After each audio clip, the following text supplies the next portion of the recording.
Perkenalkan, nama saya Yoga Saputra Silitonga, NIM 19 06 12 45 61. Saya di sini anggota dari kelompok 3.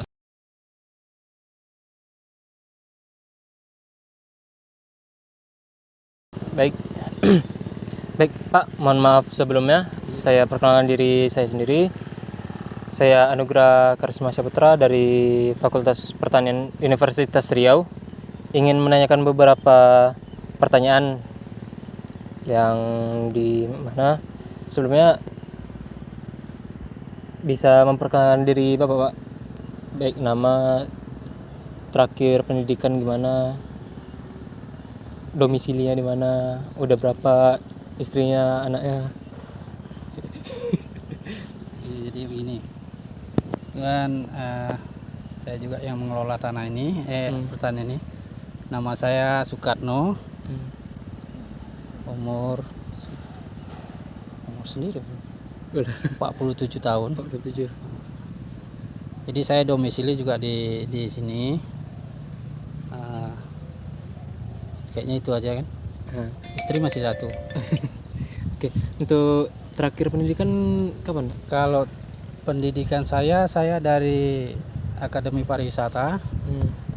Itu tamat tahun 95. Kebetulan Pekanbaru juga. Ya.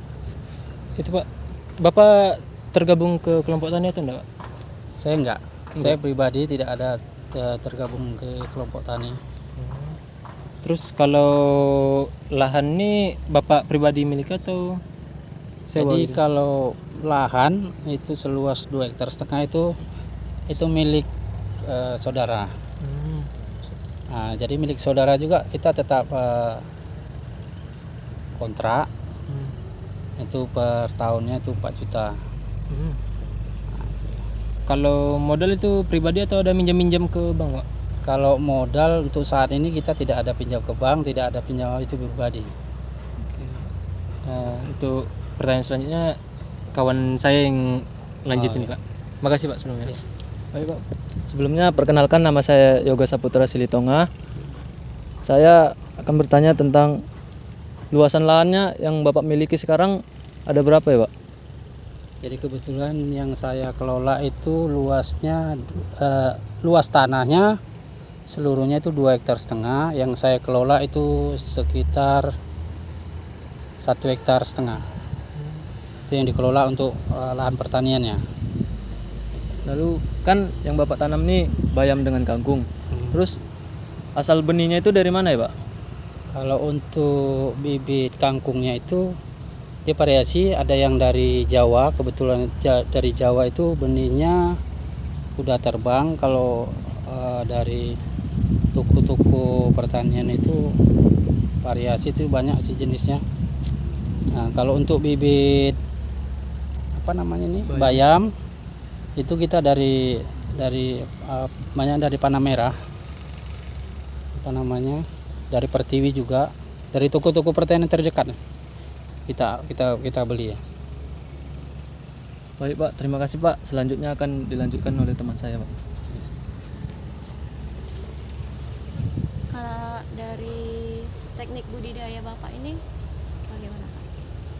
Kalau tekniknya maksudnya teknik mana? Pengelolaan atau Iya, gimana ya? pengolahannya. Kalau untuk pengelolaan saya dibantu dengan 1 orang, itu tenaga kerja 1 orang, kita bayar per bulan. Dan untuk penaburan benih itu kita tangani sendiri, saya sendiri yang menabur. Berarti untuk penanaman bayam sendiri nggak ada pakai jarak tanamnya ya Pak? Oh tidak ada, itu ditabur. Kalau pakai jarak tanam dia nanti sebulan nggak panen-panen. Oh gitu. Iya. Karena sistemnya kan instan ini.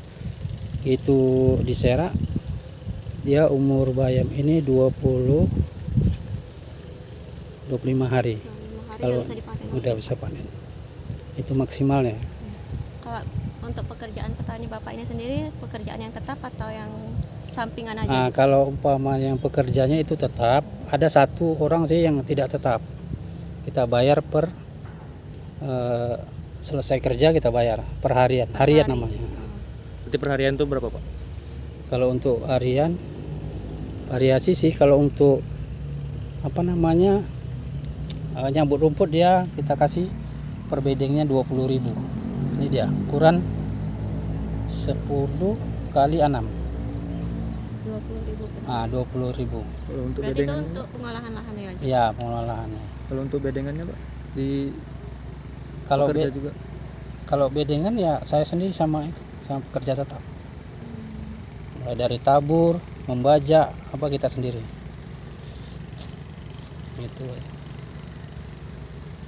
Berarti kalau di sini ini Pak tanamannya apa aja Pak yang dibudidayakan? Kita budayanya kangkung. Kangkung. Itu bayam merah, bayam belang, bayam hijau, selada, kemangi, apa namanya, bayam merah, sawi. Ya. Kalau jenis benihnya nih Pak, pakai benih yang seperti apa Pak? Jenis benihnya. Maksudnya seperti apa ini? Asal gimana? Atau benih beli dari mana gitu Pak?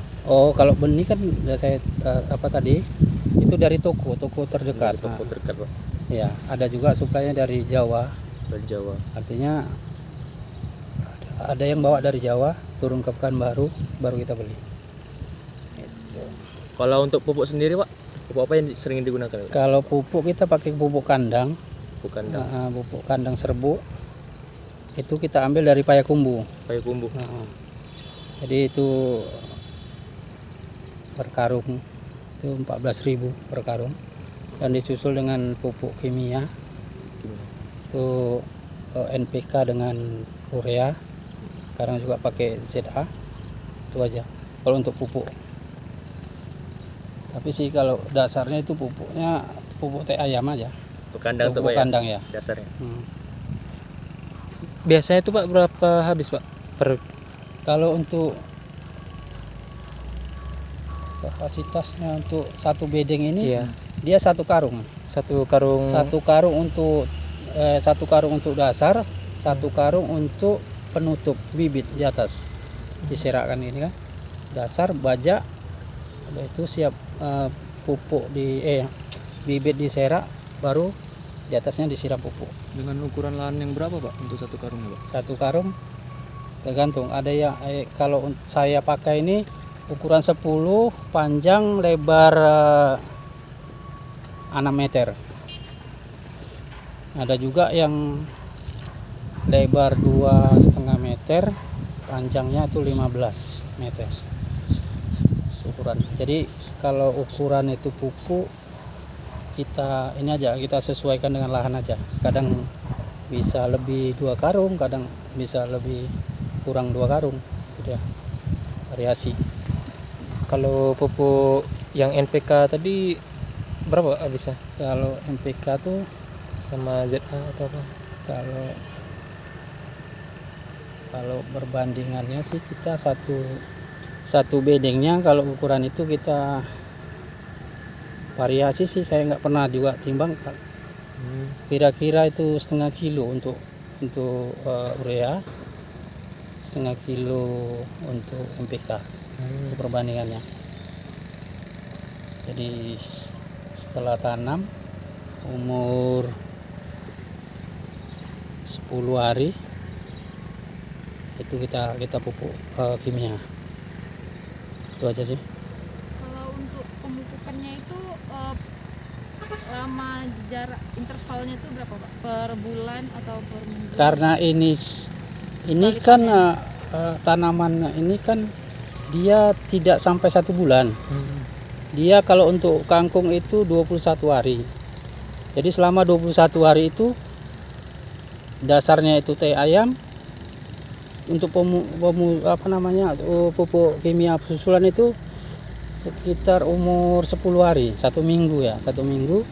Baru 5 hari sebelum panen. Itu susulannya lagi. Berarti 2 kali dia. 2 kali untuk kimianya. Berarti setiap penanaman kembali itu dikasih pupuk dasar lagi. Betul. Tergantung sih. Kalau umpamanya kita mau hasilnya bagus ya itu. Kalau enggak nanti dia hasilnya kurang bagus, kurang maksimal ya untuk pertumbuhan benihnya. Kalau untuk gulma itu gimana Pak cara pengendalian? Kalau gulma kita ada yang kita pakai racun, itu ada yang disemprot. Kalau untuk kan semprot itu nggak semuanya mati itu, ada juga yang dicabut. Itu dia tenaga harian tadi itu untuk nyabutnya. Kalau pakai pestisida itu Pak, kira-kira berapa hari sekali itu nyemprotnya? Kalau pestisida sih kalau untuk penyemprotan kita kan setelah panen aja. Setelah panen semprot, itu baru bajak. Itu aja. Jadi kalau misalnya waktu budidaya nggak ada lagi Untuk semprotan itu ada hama. Nah, gitu. Hamanya itu tergantung. Kalau umpamanya kan kita keliling terus nih. Sebenarnya sih pakai aturan gitu. 2 hari sekali atau 4 hari sekali itu ada penyemprotan gitu loh. Kadang kalau kita di petani ini kalau dia di teori atau pertanian itu kan ada misalnya tanaman ini harus 2 hari sekali. Kalau kita ini nggak bisa, karena kita langsung kan misalnya ada hama sebelum hama itu terjadi, ada kita antisipasinya dulu semprot. Kadang-kadang juga kita terbatasan, misalnya tidak ada obat kan misalnya itu yang kita nggak semprot, karena juga tengok tanaman bagus nggak ada hama, semprot. Itu aja sih, variasi aja. Itu Pak, hama yang menyerang di tanaman ini apa aja? Obatnya kalau dicatat di buku nggak cukup. Jadi kalau Yang dominan ya Pak? dominan itu Paling banyak ulat. Iya. Ulat sih sama kupu-kupu aja. Itu aja. Jadi ulat itu untuk daun yang banyak itu. Kita kan melihara daun ini. Jadi yang diserang itu hanya daun aja. Itu ulat daun itu aja. Berarti kalau ada ulat itu Pak disemprot pakai pestisida gitu Pak? Iya. Atau enggak? Iya. Ya seenggaknya kita wajib 2 hari sekali atau 3 hari sekali semprot. Sudah kimia gitu Pak? Ya.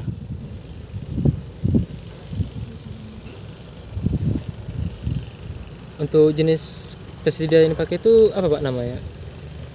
Waduh banyak ini. Kalau pestisida sih, kalau petani ini sistemnya nggak mempan ini tukar. Kadang ini jadi nggak bisa. Banyak tuh sih. Pakai dusban, pakai Surakron enggak? kurakron, ada juga pakai antrakol, pakai lupa saya. Itulah saking banyaknya itu lupa. Paksa belajar lagi nampak nih. Nah itu dia. Kalau jenis-jenis apanya itu banyak sih obatnya, gantung. Karena kita kadang-kadang kan kebal hama ini kebal. Jadi kita coba. Petani ini kan coba terus untuk mendapatkan hasil yang bagus. Ya kita harus pelihara kan itu. Itu dia. Iya Pak, lupa tadi Pak. 1 karung pupuk kandang berapa kilo Pak? Dia nggak kilo. Enggak. Dia ukurannya hanya karung, yang karung 60 kilo. Jadi pupuk kandang itu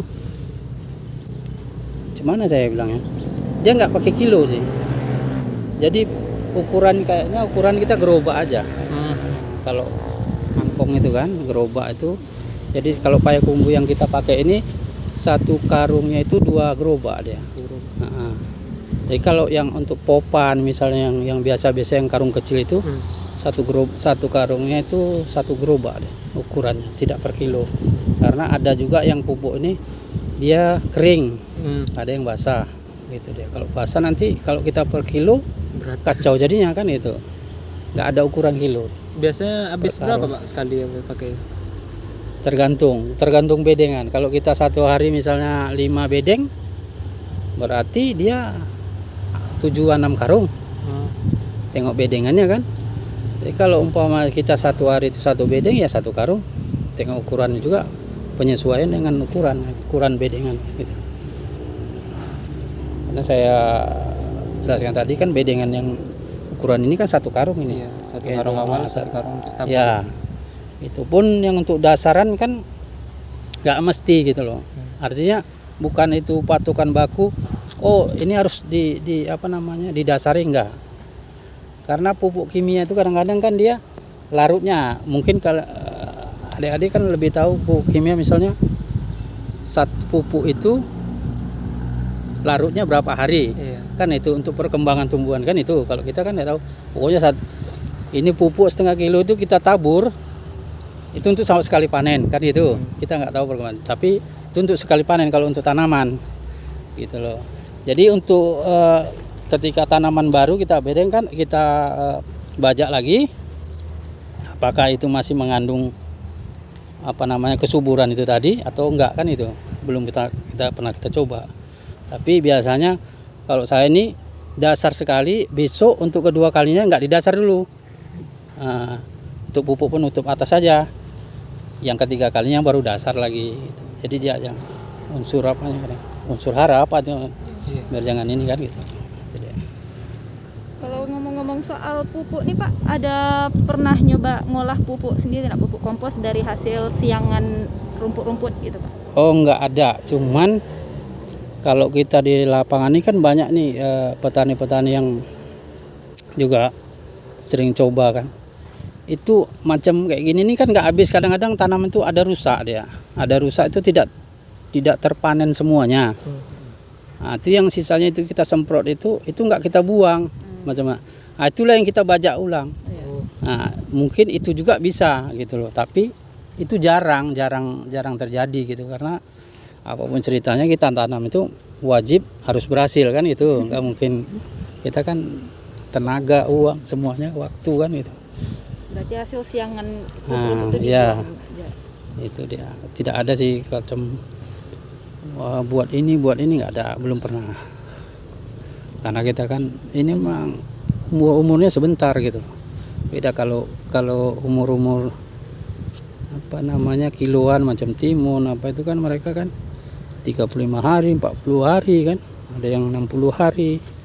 Itu dia. Kalau kita instan aja. Gitu. Itu Pak, untuk produksi dan produktivitas tanamannya seperti apa? Kalau produksinya, maksudnya produksi apanya nih sekarang? Hasilnya kayak apanya? Kalau hasil kita, kalau untuk lahan saya ini itu per harinya saya panen paling sedikit 300 ikat. Jadi 300 ikat itu beberapa jenis tanaman, maksudnya bayam sekian. Itu paling sedikit. Jadi kalau umpamanya kalau untuk saat ini sih kalau panen yang banyak sih hampir 600 700 itu per hari. Kalau dirata-ratakan itu sih 500 600 itu per hari. Jadi untuk penjualan kita jual sendiri, bukan ada toke ataupun yang mengambil ke ladang itu kita jual sendiri, kita jadi biar kaya sendiri. Kalau untuk penjualan itu di mana Pak biasanya? Kita pasar pagi Arengka. Dan ada seminggu 2 kali sih, ada yang keluar kotanya juga ada. Jadi tidak ada toke yang datang kemari atau tengkulak datang kemari untuk ambil sayur, kita nggak ada. Kita jual sendiri. Bapak udah menjalankan pertanian ini udah lama kan Pak? Udah sekitar 12 tahun. Itu selama 12 tahun Bapak pernah nggak mengikuti kayak penyuluhan gitu dari pemerintah atau? Belum ada saya, karena penyuluhan ini kan terjadinya kalau mereka ikut kelompok tani. Kalau kita kan nggak ada. Jadi kita pribadi ya belajar sendiri, modal sendiri, ya tekor pun sendiri, itu aja. Artinya yang penting kita mau berusaha, mau hasil, itu tadi berhasil lah kan gitu. Apalagi? Ada lagi? Udah. Udah. Kalau pemasaran sih memang kita sendiri. Dari dulu, dari awalnya dulu ya sendiri. Modal dulu ya sendiri juga. Berarti dari awal 12 tahun yang lalu. Ya. Cuman kalau 12 tahun yang lalu kita kan kalau untuk teknologi kata bahasa sekarangnya itu, kalau dulu kan belum pada pakai ini. Sprinkle. Sprinkle tidak ada, bajak juga tidak ada, kita modal tenaga dan cangkul. Nah, itu dia. Kalau sekarang kan udah semuanya udah gampang. Mau bajak udah pakai mesin, nyiram sambil merokok bisa kita siram sendiri kan itu dia. Kalau sekarang itu ikuti teknologi sih perkembangan. Kalau kita tetap nyangkul ketawain orang kita. Nggak ngikuti teknologi bapak ini katanya itu mobil udah banyak katanya kan itu padahal nggak ada kan. Nah, jadi kita pun juga ikut perkembangan juga lah. Kata orang kan petani itu sebetulnya petani itu kan harus dibilang petani itu berdasi gitu loh. Lebih lebih tinggi daripada direktur sebenarnya. Hasil sendiri yang menentukan hasil mau banyak kita sendiri, direktur kita sendiri kan. Nah itu iya kan itu. Tapi itu kata saya, tapi kata orang nggak tahu kita kan itu. Jadi pemikiran orang itu kan beda-beda. Tapi untuk melakukan sesuatu itu memang sih nggak segampang kita membalikkan telapak tangan. Oh petani itu ini enak ya, enggak. Ya itulah susah. Terik matahari kan kadang-kadang tengoklah kerja belum waktunya istirahat, kita belum istirahat kan gitu. Karena kita mau hasil di sini kan gitu kita sendiri. Kalau nggak mau hasil ya duduk manis lah di rumah kan gitu. Karena bapak kita juga petani, kita mau ngikuti direktur susah. Tes pegawai negeri aja susah kan? Nah itu gagal. Ya apalagi kalau istri satu, anak 2. Kalau jumlah pekerja di sini berapa Pak? Satu orang yang tetap, lepasnya 1 orang. Itu aja Pak, yang hariannya. apa namanya tuh selama perubahan cuaca di sini ada pengaruhnya nggak Pak terhadap apa tanaman? Ada. Kalau pengaruh tetap ada. Pengaruhnya kalau alam ini kita tidak bisa juga ya. Kalau alam itu yang di atas juga yang ini kan. Kalau musim hujan dia udah pasti sayur tuh banyak rusak. Untuk saat ini kalau petani itu yang agak susah itu untuk apa namanya? Ada kalau bahasa Indonesia nggak tahu, bahasa pertanian nggak tahu, kalau bahasa kitanya itu berontok. Jadi kangkung itu di bawahnya ada putih-putih, kalau adik-adik tahu ya putih dia. Nah, itu nanti bisa tengok. Itu tidak susah betul. Cuma kalau satu-satu masih bisa terjual. Tapi kalau udah banyak dia itu udah susah masarkannya gitu, harus pandai-pandai kan itu. Ada pula teknik pemasarannya kan. Itu aja perubahan cuaca. Cuma kalau cuaca kayak gini dia, itu sayur alhamdulillah bagus-bagus gitu. Kalau dia musim hujan yang agak sulit kita. Banjir, zat asam apa semualah yang naik lah, sayur kuning. Kangkung ini kan kuning ini kalau udah musim hujan kan gitu. Karena dia nggak kuat makan air. Gitu. Itu aja sih. Baiklah Pak, sekian dari kami. Terima kasih atas informasinya dan ilmu pengetahuannya Pak. Kami terutama saya mewakili kawan-kawan ingin menutup diskusi ini. Terima kasih Pak sebelumnya dan terima kasih juga kepada kawan-kawan yang lain. Yalah, tutup. Saya akhiri, wabillahi taufik wal hidayah. Wassalamualaikum warahmatullahi wabarakatuh.